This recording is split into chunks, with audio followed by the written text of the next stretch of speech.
कहा जाता है कि अंधेरी रातों में वो निकलती है करने अपना शिकार।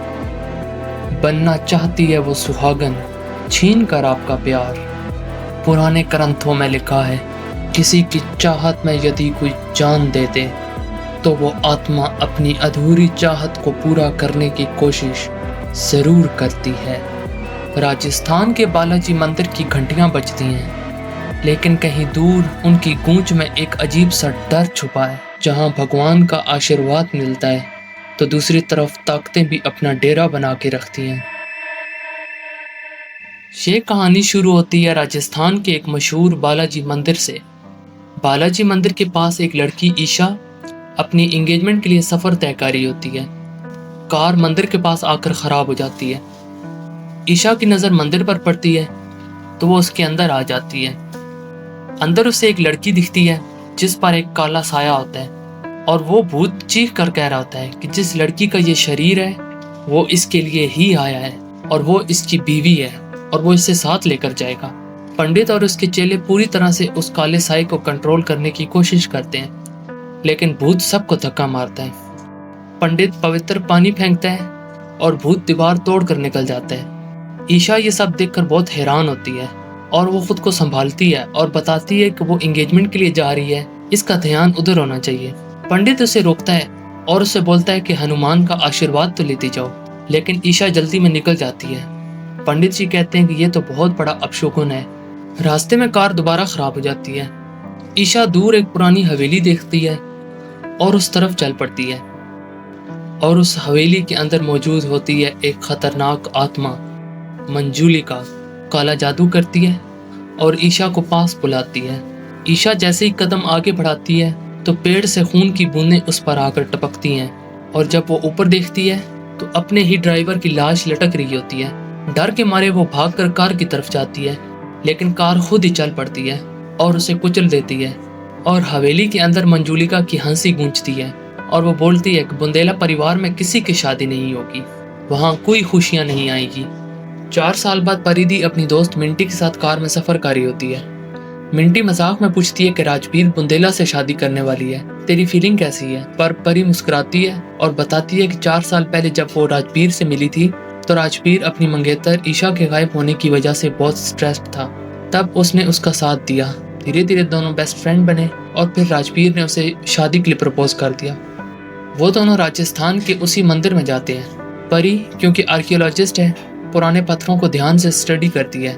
मिंटी आती है तो इधर एक और लड़की पर भूत सवार होता है, और मिंटी मीनवाइल एक लड़की पर भूत का असर देखकर घबरा जाती है। वो देखती है कि कैसे पंडित जी ने मंत्र बोलकर वो भूत भगा दिया। मिंटी ये सब परिधि को बताती है, लेकिन परी हंसते हुए उसको इनकार कर देती है और कहती है कि ये सब अंधविश्वास है, भूत प्रेत कुछ भी नहीं होता।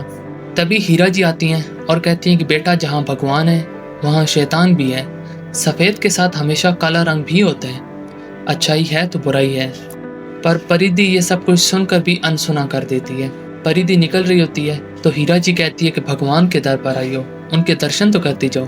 फिर वो दोनों हनुमान जी के आगे प्रार्थना करती हैं और मिंटी के साथ वो होटल के लिए निकल जाती है। बुंदेला खानदान में राजवीर की एंगेजमेंट की तैयारियां बहुत धूमधाम से चल रही होती हैं। घर में ढोल धमाके और डांस प्रैक्टिस चल रही होती है। राजवीर की दादी प्रार्थना करती है, हे बालाजी इस पर कुछ बुरा ना हो, पहले भी 3 बार राजवीर की सगाई टूट चुकी है। उसी वक्त वो स्टोर रूम में जाती है और एक पुरानी पेंटिंग देखती है जो अपना रंग बदलना शुरू हो जाती है। दादी ये सब देखकर घबरा जाती है और वो हनुमान चालीसा पढ़ना शुरू कर देती है।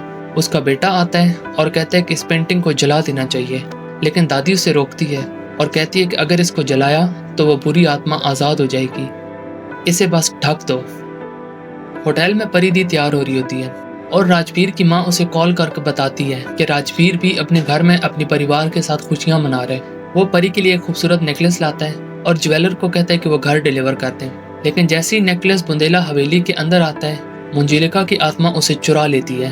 अपनी गुफा में जाकर वो इस नेकलेस को पहन लेती है और असली नेकलेस की जगह वो कंकर और पत्थर एक बॉक्स में डाल देती है। होटल में जब ज्वेलर गिफ्ट बॉक्स लाता है परिधि उसको खोलती है। मिंटी हैरान रह जाती है कि इसके अंदर ज्वेलरी नहीं बल्कि पत्थर हैं। परिधि उसको पॉजिटिवली लेती है और कहती है कि राजवीर जानता है मुझे डायमंड से ज़्यादा पत्थरों में इंटरेस्ट है, ये मेरे लिए डायमंड से भी ज़्यादा प्रेशियस है। परी और मिंटी रेडी होने लगती हैं तभी उन पत्थरों की हरकत शुरू हो जाती है। दरअसल मंजुलिका ब्लैक मैजिक से उनको हिला रही होती है। राजबीर और परिधि की एंगेजमेंट सेरेमनी शुरू होने ही वाली थी। सब लोग परिधि का वेट कर रहे थे। राजबीर शेरवानी पहनकर स्टेज पर खड़ा था। सबकी नजरें परिधि को ढूंढ रही थी। दादी अपने दिल में प्रार्थना कर रही थी कि हे बालाजी, इस पर सगाई पूरी हो जाए। अचानक इंस्पेक्टर की राजबीर को कॉल आती है और राजबीर ये सुनकर घबरा जाता है। इंस्पेक्टर उसको बताता है कि परिधि की कार क्लिफ से नीचे गिर गई। सब लोग शॉक में आ जाते हैं और दादी रोना शुरू कर देती है। वो कहती है कि मुझे पता था यह सगाई फिर से टूट जाएगी। लेकिन कुछ देर बाद परी हवेली में आ जाती है। सब लोग हैरान रह जाते हैं। तभी परिधि बताती है कि रास्ते में एक लड़की मिली थी जिसकी माँ का ऑपरेशन था और उसे कोई कार नहीं मिल रही थी। तो परिधि ने उस लड़की को अपनी कार दी और खुद अपने दोस्तों के साथ दूसरी कार में आ गई। जो एक्सीडेंट हुआ वो परिधि का नहीं बल्कि उस लड़की का था। पूरा परिवार सुकून का सांस लेता है और एंगेजमेंट फाइनली हो जाती है। दादी सोचती है कि कोई तो ऐसी चीज है जो परिधि का कवच बनी, और वो कुछ और चीज नहीं बल्कि परिधि का हनुमान के दर्शन था। एंगेजमेंट के बाद परिधि राजबीर को ढूंढने स्टोर रूम में जाती है।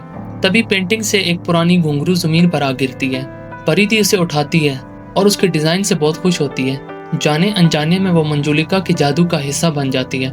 राजबीर आकर उसे गार्डन में ले आता है। दोनों एक बेंच पर बैठकर बातें करते हैं। राजबीर मस्ती में कहता है कि अब तो हम एंगेज्ड हैं, तो एक किस तो बनती है।